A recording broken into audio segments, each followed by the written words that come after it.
In movies, kid star Roddy McDowall exuded sophistication. He amassed a collection of films, captured stunning images, and made friends with all the major celebrities. But on December 18, 1974, agents and trucks from the FBI arrived at his home. They confiscated almost 1,000 films and $5 million worth of recordings. They found more than just flicks. Evidence of something much larger was found. Roddy had lied to his closest pals in order to escape after everything was over. Rock Hudson and Elizabeth Taylor were among those who were unaware of what had happened to them.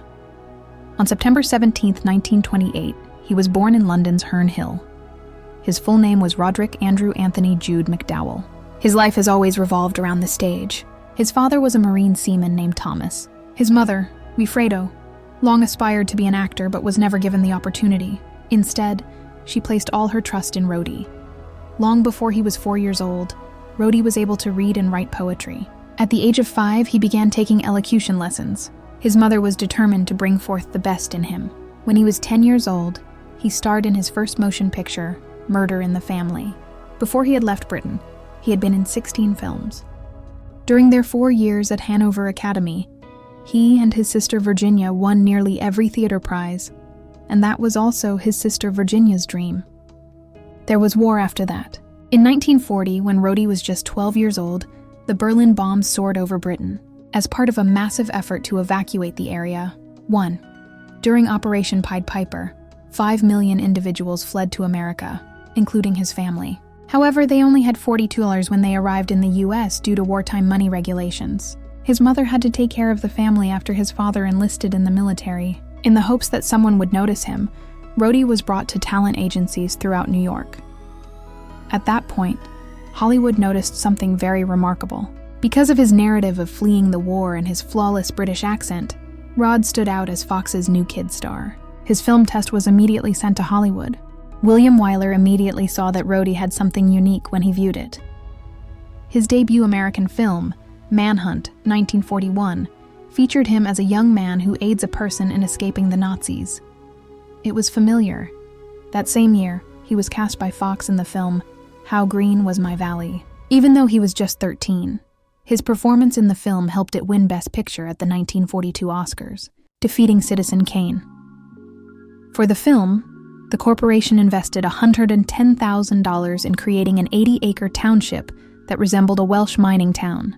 Real coal chunks from Wales were brought to assist throughout the 6-month construction process. Critics hailed Roger Roddy as a youthful star capable of competing with Shirley Temple. He agreed to a 7-year contract. Roddy received up to $2 for his appearance in the 1943 film My Friend Flicka, $4 million in rent. He portrayed Ken, a youngster who befriends a wild horse. He had to work with actual animals, including one that was killed during the shooting, and learn how to ride a horse. Because the original film was so successful, Fox produced a sequel almost immediately in 1945. He was adored by people everywhere. He portrayed a younger Gregory Peck Priest in The Keys of the Kingdom in 1944, which was a more significant role for him. He was forced to act out depressing scenarios, such as losing his parents in a storm, and speak with a Scottish accent.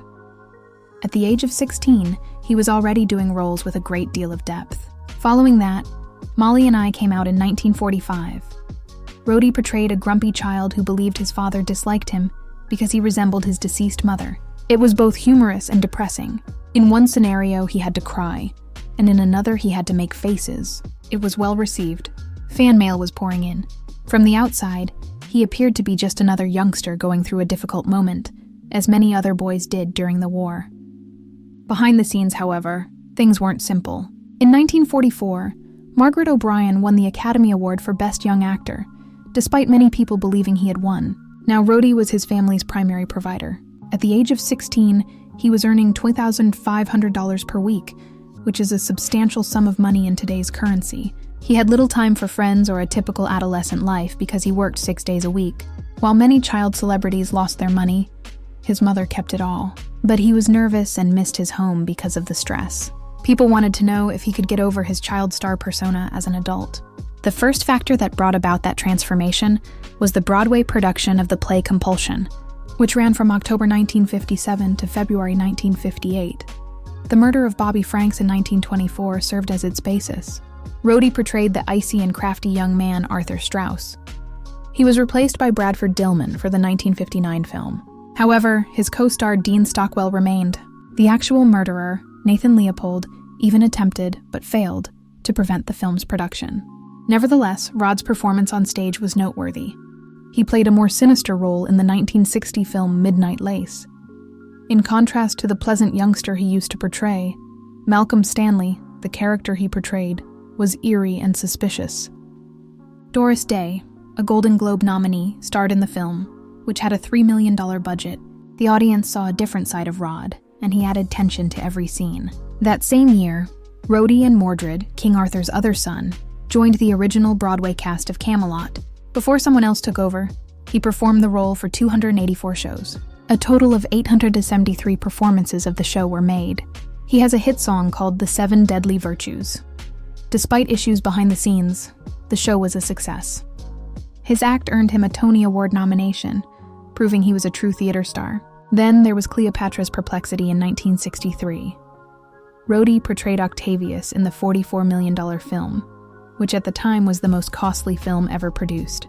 Today, that sum would be more than $450 million. Fox had to sell the land that became Century City and nearly went out of business. Rhodey witnessed the scandal involving Elizabeth Taylor and Richard Burton. Prior to the film's relocation to Rome, $5 million had already been squandered, and Taylor nearly passed away from illness while filming. Her clothing alone cost $194,000. Despite everything going wrong, the film still earned $57. $7 million, making it the year's biggest hit film. Despite everything, Rhodey remained courteous. In 1965, after nearly 3 years of work, he portrayed Matthew the Apostle in The Greatest Story Ever Told. It was a $20 million investment with more than 100 speakers. They chose to shoot in the American Southwest rather than the Middle East.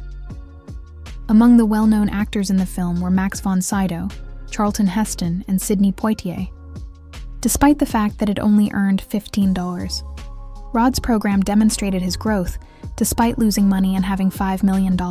By molding Matthew into a thoughtful, inquisitive man, he demonstrated emotional and spiritual depth. For Roddy McDowall, it was an experience that many artists would never have. To play Cornelius, the benevolent chimpanzee researcher in Planet of the Apes, he had to rise at 2 a.m. every day and spend 3.5 hours in a makeup chair. The first time they attempted the cosmetics, it took up to 7 hours to apply and 3 hours to remove. It was so hot that the business had to create new types of foam rubber to allow his skin to breathe. It wasn't just a cover-up when they made up. It was fragmented, with layers of hair, a chin, and many ears. It was also necessary to paint his lower teeth black. For a while, he exercised in this manner 5 days a week, and it was effective.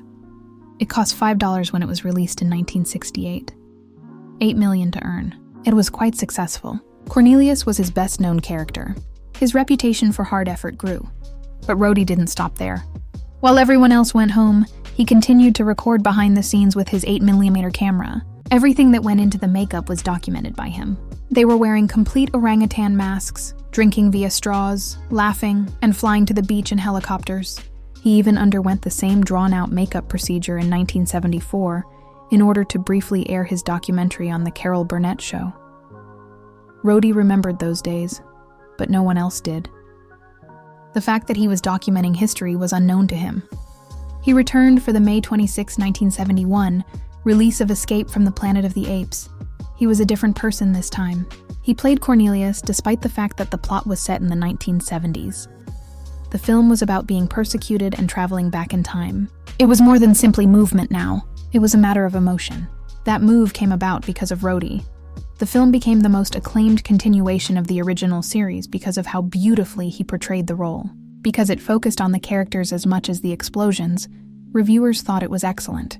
That was Rhodey's doing. Rhodey returned for the 1974 season of Planet of the Apes, although he played Galen, a new character. Although there were just 14 episodes, they were more complex because of Rod's appearance. He offered writing guidance. He even informed the workers about the lengthy makeup procedure, which sped up their work. He remained loyal to the brand and spoke out in interviews and documentaries to preserve its heritage, despite the show's abrupt termination. Rhodey was not merely an actor, he was a skilled shooter as well. In 1966, he published the daring photographic book, Double Exposure. It contained 98 well-known individuals and was 251 pages long. However, each star was discussed by a well-known individual rather than by reporters. Marlon Brando was the subject of a James Baldwin article. Lauren Bacall was the subject of an article by Katharine Hepburn. No one had ever done that before. Because so many people purchased the book, Roddy became one of Hollywood's most well-known photographers. He had contributed to magazines including Vogue and Life since 1953. They all wanted him to snap their photos now. He then released Double Exposure, Take Two, in 1989. There was more darkness in this one. The most startling thing was witnessing Judy Garland at her weakest. When they were working on the Judy Garland show in 1963, Roddy was her friend. He photographed her when no one else could, when she was crying, exhausted, ill, or having a freak out. The book that accompanied these images included candid statements from witnesses to the studio's abuse of her. By the time she was 40, MGM had pushed her so hard that she was ill. The alcohol and the pills were visible in that photo. Roddy had witnessed everything. One summer in 1965, Roddy threw a private beach party at his house in Malibu. It was no ordinary party. Paul Newman was flipping hamburgers. Without a top, Lauren Bacall lay in the sun. Jane Fonda, Rock Hudson, Nicole Wood, and Anthony Perkins were present. Everyone became more relaxed. They were able to smoke, drink, and behave normally for the first time. When her husband was away, Natalie Wood had affairs with other men. Roddy never showed anyone the footage. Although it hurt his career, those 16mm reels gave us a new perspective on Hollywood. Genuine, raw, and intimate. Shortly after leaving Elizabeth Taylor's home for a dinner party in 1956, Montgomery Clift was involved in a horrific car accident. He struck a telephone pole and nearly died. He had a fractured lips, cheekbones, and nose. His face will never look the same after undergoing extensive surgery. Roddy, who had become his best friend, started photographing him a few weeks after the accident. He was rehearsing his smile by examining himself in the mirror in the photos. When Clift was still alive, he didn't put them out. He protected his friend. However, those images subtly conveyed the difficulties of celebrity and the constant need to be flawless. In 1993, Roddy published Double Exposure, Take 4. This book discussed his 50-year friendship with Elizabeth Taylor. She opened out about her weight, her marital issues, and her drug use.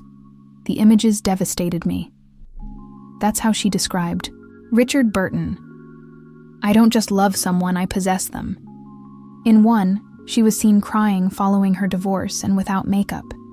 They trusted each other so deeply that she included a photo of Roddy in the book. In 1943, while they were both child actors, they became friends, and they remained such until his passing. Every day, Roddy gave Elizabeth a call to check on her. He gave her a sense of security. Some of her old private records, which are now included on the HBO series Elizabeth, The Lost Records, even had his voice in the background. In 1998, he was dying of cancer. Elizabeth saw him every day until the end when she returned to Los Angeles by plane. She hosted a modest funeral service at her home following his passing. Maureen O'Hara nearly lost her job in 1957 due to a fabricated story in Confidential magazine. Roddy remained by her even if some thought she did awful things in the back of a theater. Since their roles in the 1941 film How Green Was My Valley, he had known her. While her brother proved she hadn't been in the nation at all, he remained close to her and shot pictures of her in court. Everything changed because of the lawsuit. It aided in the demise of the publication that caused harm to countless innocent individuals. Additionally, Roddy hosted secret parties in Malibu where celebrities like Rock Hudson and Tab Hunter, who had been hiding their identities, were able to finally be themselves. They felt secure, laughed, and played together. Some of it was videotaped by Roddy, not to stir up controversy, but to document their true selves without the masks and lies Hollywood forced them to wear. Judy Garland then returned in A Star Is Born. The production cost $5 million, a substantial sum in 1954. Yet the firm trimmed 27 minutes without the director's consent. That decision destroyed Garland's chances of winning an Oscar and permanently damaged her career. Roddy witnessed everything. He documented her struggles, her pauses, and her suffering. Today, that film is regarded as a masterpiece. Back then, it nearly broke her. There was more to Roddy McDowall than just his acting career. By the early 1970s, he had gradually assembled his own personal movie collection, something that not even large corporations possessed. By 1974, he had 337 different films. The core of his collection consisted of 160 uncommon 60mm prints. He stored films like My Friend Flickus, Lassie Come Home, and Citizen Kane in his North Hollywood barn. Many of them were purchased straight from the studios, which were clearing out outdated film spools to create space. Even Errol Flynn's entire personal collection was purchased by Roddy from his widow. Home movies and incomplete films were included in this compilation. Because he believed it would live longer than film, he invested a lot of money in placing them on Sony U-matic magnetic tape, which was released before VHS and Betamax. To make money, Roddy didn't bring in money. He only charged his friends what he recalled paying. He once claimed to have spent $75 for 3 films. His garage served as more than just a storage space. The place evolved into a tiny film museum. On December 18, 1974, however, everything was different. That day, the FBI arrived with trucks and agents. They stole 160 reels of film and 1,000 videotapes from Rod's home. The total value of the collection, according to the authorities, was $5,542. This was the largest raid against movie thieves the FBI had ever conducted. The police even duplicated his own films, like Tamlin, Lassie Come Home, and Planet of the Apes. The tapes were labeled and stored in crates as though they were important objects. But Roddy wasn't merely collecting evidence. The government was working behind the scenes to make a case. By stealing and distributing movies, he was in violation of the law. Roddy was aware that trouble was approaching. Rather than fight, he chose to assist. He identified them to the FBI. He informed them that he had received a picture of the James Dean film Giant from Rock Hudson.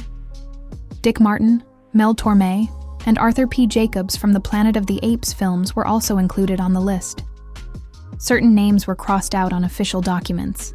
People were taken aback. According to a fellow moviegoer, Rod was devastated when he lost his films, but his grief was exacerbated by the knowledge that he had disappointed his pals. Even Roddy's close friend and well-known journalist Robert Osborne admitted after many years that he was unaware of Roddy's assistance. If Rock Hudson ever found out, he never said it. The way it all started made this hurt much more. In the 1960s, Roddy began collecting, although not as a criminal.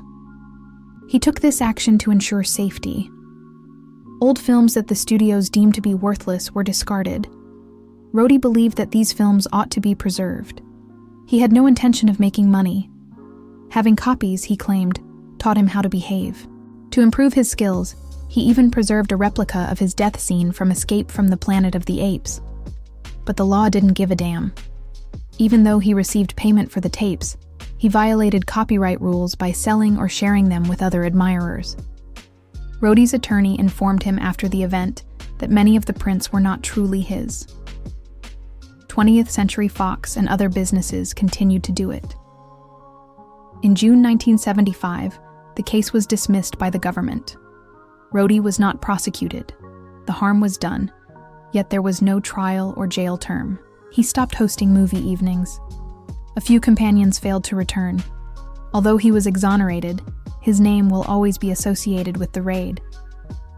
He made an effort to move on by assisting in the official preservation of motion pictures. He joined the Academy's board and later contributed to the creation of the National Film Preservation Board. In the 1990s, he even assisted in restoring Cleopatra from 1963.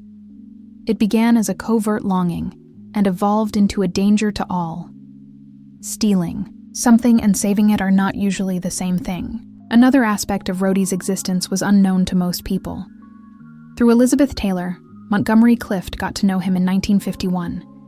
Their affection for one another was profound.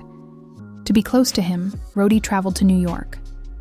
Roddy spent 2.5 years doing very little acting. All he was concerned about was Montgomery. However, the love was short-lived. The attempt by Cliff to intervene broke Roddy's heart. He attempted suicide. Amazingly, he survived, and he never placed the blame on Cliff. He remained at his side until the very end. They then collaborated on Cliff's final film, The Defector. At one point, Cliff claimed that without Rod's assistance, he couldn't have completed it. Being gay in public might destroy your career in Hollywood at the time Roddy resided there. Stars were constantly being broken up by tabloids like Confidential in the 1950s. Rock Hudson nearly got nabbed.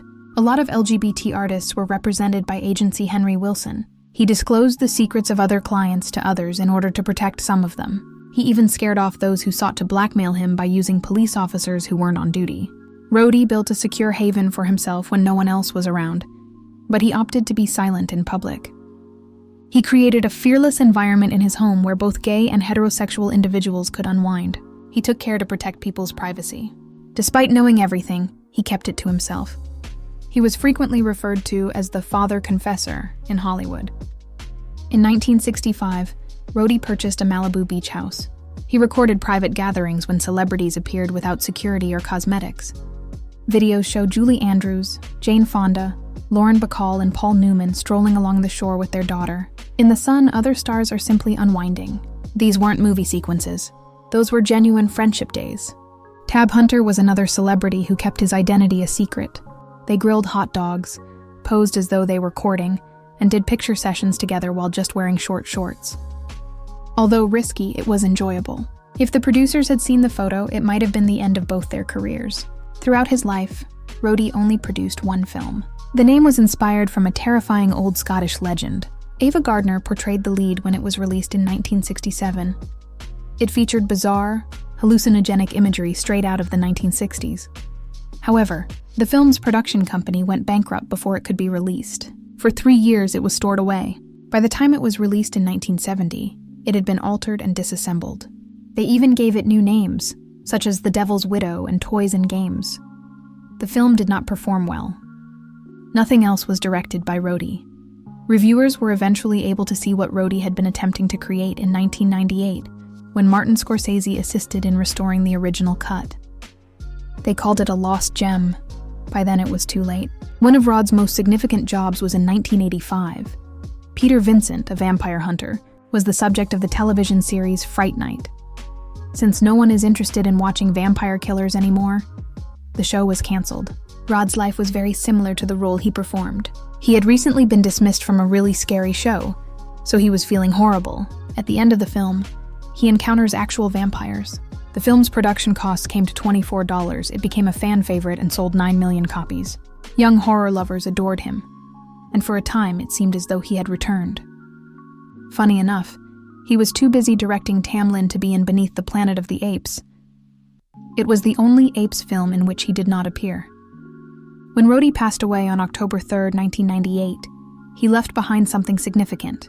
For years, he had preserved home videos, letters, and notebooks. He specified in his will that they would not be accessible until 2098, 100 years after his passing. He donated them to the University of Boston. Everyone was astonished by that. The contents must be hazardous, according to legal experts. The only purpose of a seal that long is to protect living things. There are many who believe that the diaries reveal secrets and relationships that the public shouldn't know. The vault is alleged to contain evidence of Roddy's notes about Elizabeth Taylor's abusive marriage to Eddie Fisher.